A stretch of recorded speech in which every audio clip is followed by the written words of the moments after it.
Assalamualaikum warahmatullahi wabarakatuh. Waalaikumsalam. Alhamdulillah rabbil alamin nasta'inu ala umuri dunya wassalatu wassalamu ala asyrofil anbiya'i wal mursalin sayyidina wa maulana Muhammadin wa ala alihi washabihi ajmain.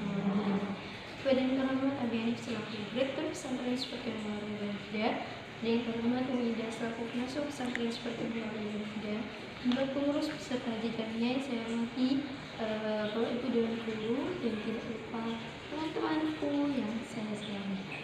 Ya, oke guys, jadi ketemu lagi dengan saya Guru.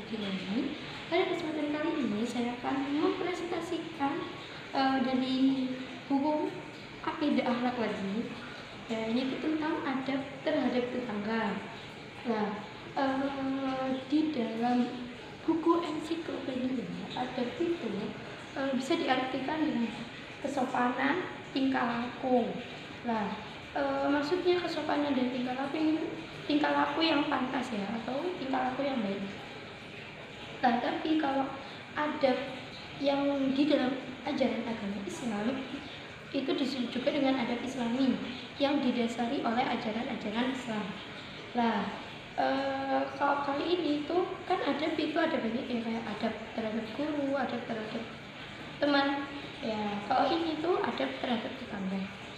Nah, adab Islami terhadap tetangga itu contohnya kayak kita memberikan hak tetangga. Jadi misalnya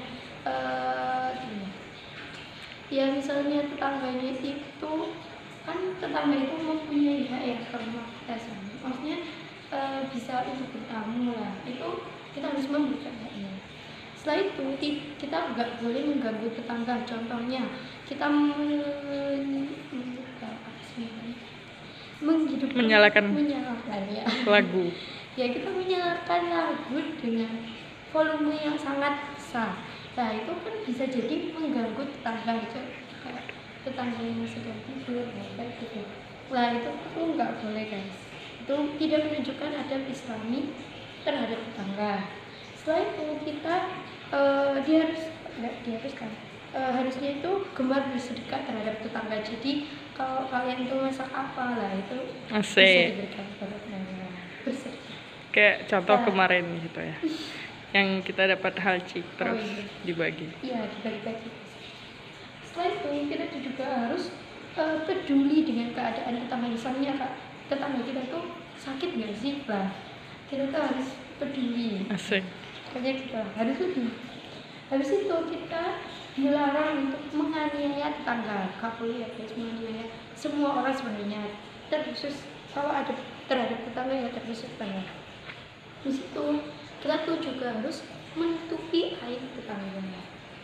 Nah, setelah itu kita harus menghayati adab-adab tetangga, adab terhadap tetangga. Kayak kita dapat menghayati itu gimana sih? Menghayati itu kayak merasai sesuatu. Nah, kalau adab terhadap tetangga itu memiliki dampak positif untuk kebaikan. Faedahnya itu kita menjadi hidup rukun. Setelah itu kita tuh harus membiasakan diri